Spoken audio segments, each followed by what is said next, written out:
Abonnez-vous massivement sur la chaîne Top Class MTV. Top Class MTV. Top Class MTV. Tous abonnés sur la Top Class MTV.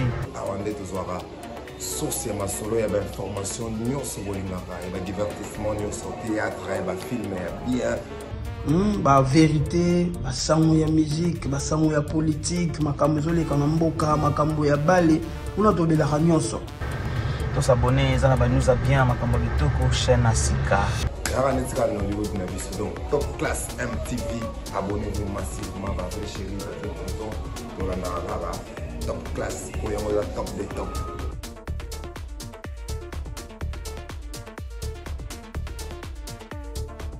Mbote na bino tu bota la biso libanda ya mboka awa ne bomona toza bongo na entre la tortue na ndenga matadi donc so kenda poto kala bomona entre la tortue ndenge ekoma pena ngebu c'est dit batonga omoni nzela ndenge eza donc wo pepela na ndenge moko ya muketi. Un grand merci na bino tu boza bongo libanda ya mboka bota la émission na biso. Grand merci également à mon réalisateur Maréchal Mobutu. C'est Kukuwendo Wanda Banga. Je te salue, un grand merci à toi, mais aussi un grand merci, mesdames et messieurs, à vous tous qui sont connectés sur Top Class Télévision. Top Class Télévision, comme je vous ai annoncé l'autre fois, nous sommes là pour vous montrer l'évolution de nos artistes ici à la ville portuaire de Matadi. Comment est-ce que vous avez évolué? Tout d'abord, on a des moko avant avec Alisolo Angela. Lui aussi, c'est un artiste musicien, on a Mamale, Koya Nao déjà. On a quatre Top Class Télévision, on a hôtel Manayo. Et dans l'animation libre, donc Maman les boni. Pepe les Mouké. Nambio, on les bienvenus. Merci beaucoup. Présence dans Awazo justifier ce nini. Bon, pourtant c'est dans Awazo qui a pas de parcours. Bon, on a ça la musique, je suis un artiste. Ayembaka, ba autre matadi baebi. Là c'est na Ayembaka. Ayembaka style ni. Bon, on a mikolo pena na kona ba ama piano. Ama piano, c'est-à-dire ama piano ba style sika. Et ça bano ba faux beat boti. Ba style sika donc afo c'est que akomi koko débat ça et debene balengela ba. Donc mikolo ça ba ama piano, yango pe na boki na terrain, ta na boka ba clip pour faire na ba c'est bien.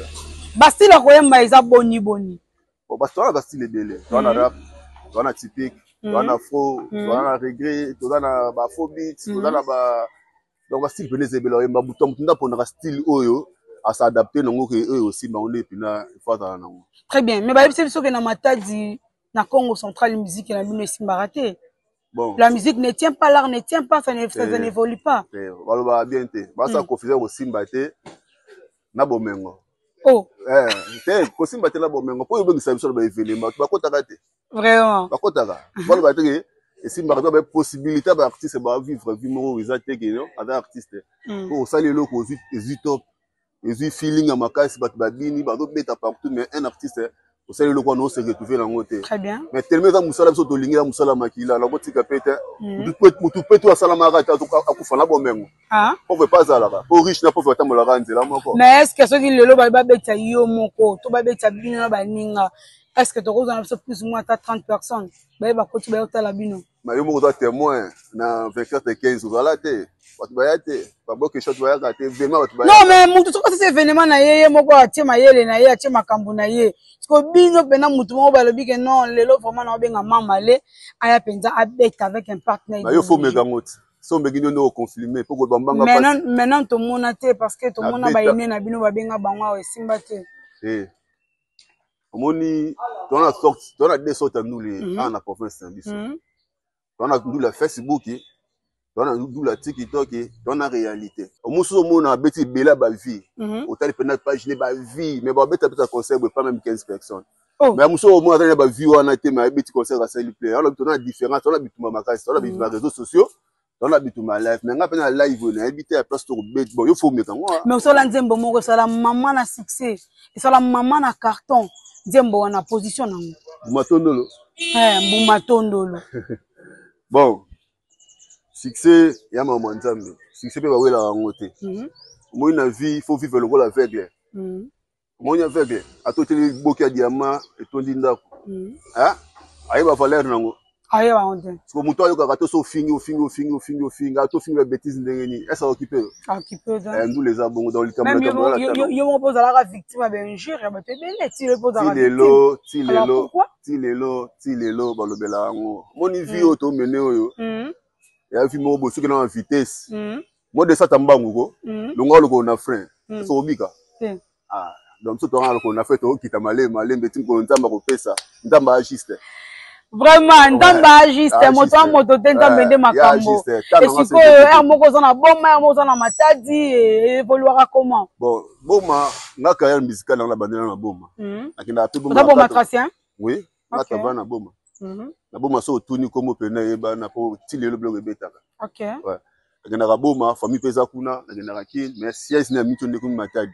So na ke boma, akina ma faire privé nanga. Faut to taper banchik. Banchik to tangi pe. Dona ba no so to kanya banchik.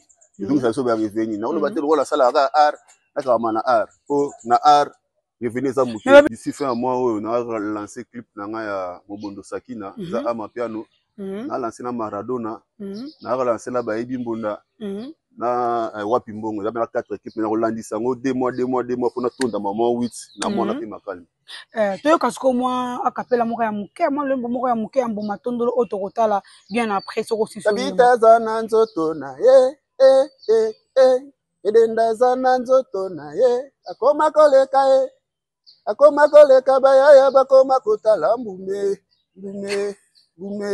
matondolo matondolo Amalidame amapiano amapiano mwa ba kaka po nga muluba la busa la kitiri te poto busa kitiri obunga makambo mamu anyuvu mungambile gitunge gikinji teketa mamu anyuvu mungambile gitunge gikinji teketa na shakala sakusama mamulelu ikaju mutuwe wana oizo masika ya mwana mobondo sakina ojo mbabatu mobondo sakina mutute mobondo sakina mobondo sakina nangwa baboka yoka moki yoka to ke dio otumo lingai baba kina mobondo sakina mobondo sakina dombolo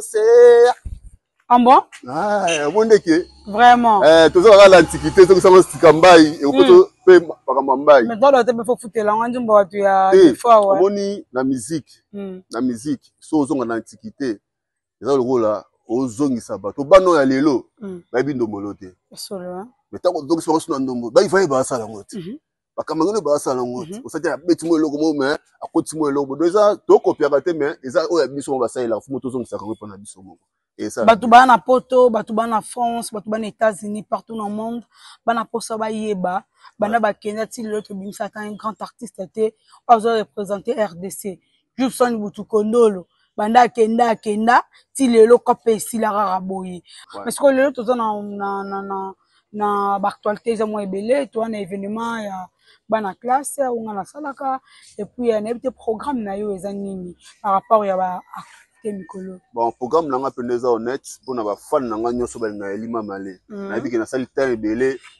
en occupé sous pena ba promotion te makambo mais na micho pena na actualité malgré n'arrêter mo que show tour mo que show izoya ba fan nanga tu va la wana boyo ka ba saki na ba Maradona ba biloko moko soki beta wa bolbi yango o Davido to na vraiment net les 30 mars oyo na chaudron na on événement ba na C4 tembete ba betelo li solo te na bonus kashala pas bonus kashama na Mike obi Mike après ba peta C4 bani bango to en tout cas boya ba betoli solo te ki mona meso boya ko yoka biloko ko panza batu mato e ko pakata donc on doit ko pakata de bambango donc boya alors tu me donnes un numéro de contact exact numéro na contact na sala numéro moko 085 67 085 67 30 193.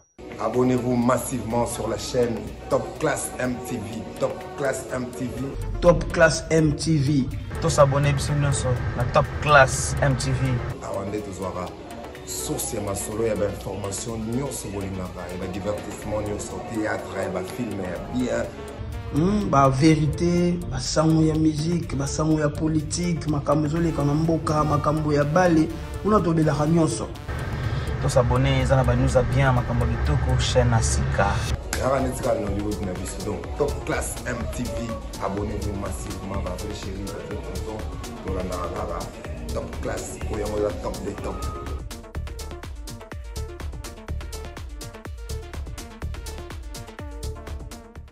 Comment ça va?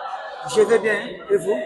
Tout doucement. Nous sommes à la République démocratique du Congo, précisément à IEC Matadi. Est-ce que vous pouvez nous parler, parlons-nous un peu de vous, présentez-vous, on vous appelle comment? Bien sûr que si je m'appelle José Lelo, on m'appelle Jason. Je suis étudiant ici à l'IEC Matadi, une grande institution ici chez nous, ici en RDC. Par rapport à notre institution, vous-même vous connaissez très bien, nous avons des l'IEC Goma, l'IEC Matadi et nous avons l'IEC Kinshasa. Alors, moi j'étudie ici et je suis dans la vie estudiantine ici à l'IEC. Très bien, vous faites déjà quelle option? Mon option c'est, j'ai fait la comptabilité finance à l'IEC. Ouais, ça semble aller. D'accord, ça semble aller. Par la grâce de Dieu, nous sommes toujours ensemble et nous suivons très bien nos cours avec nos CT, nos professeurs, nos assistants. Donc, nous sommes ensemble. Merci beaucoup, chers camarades. Vous m'avez dit encore le nom, c'est? Le nom, c'est Jason. Jason. Jason, vous êtes de quel, en fait, vous êtes en quel niveau? Je suis à L1, LM2 soir. L1, LM2 soir. Oui. Alors, il y a des gens qui nous suivent en dehors de notre pays, qui veulent aussi connaître, en savoir plus par rapport à la vie estudiantine en RDC, précisément à la ville de Matadi. Est-ce que vous pouvez nous donner une idée par rapport à ça, faites des analyses par rapport à ce que les étudiants font? Très bien. Beaucoup de personnes pensent qu'ici, à l'université, nous venons aussi pour blaguer, faire des choses, ainsi de suite, c'est pas ça. Aujourd'hui, l'État congolais a pris des mesures pour que nous puissions avoir le nouveau système LMD. Donc, nous sommes venus ici pour étudier. Avec 3 ans d'études, vous devenez un licencié.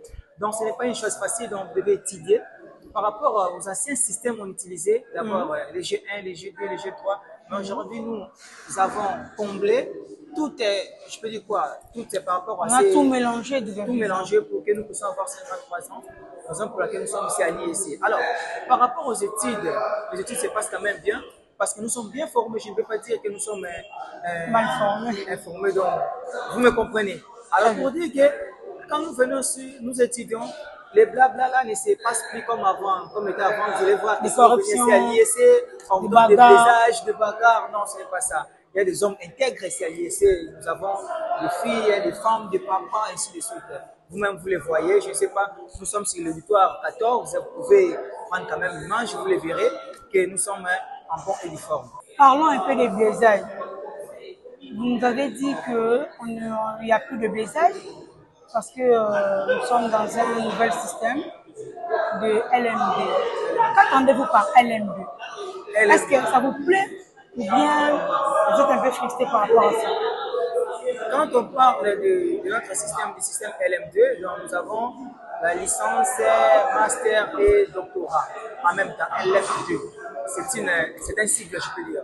Alors ici, par rapport à nous, pour le système de plaisir, comme vous venez de dire, ça n'existe plus. Pourquoi? Nous sommes des cadres.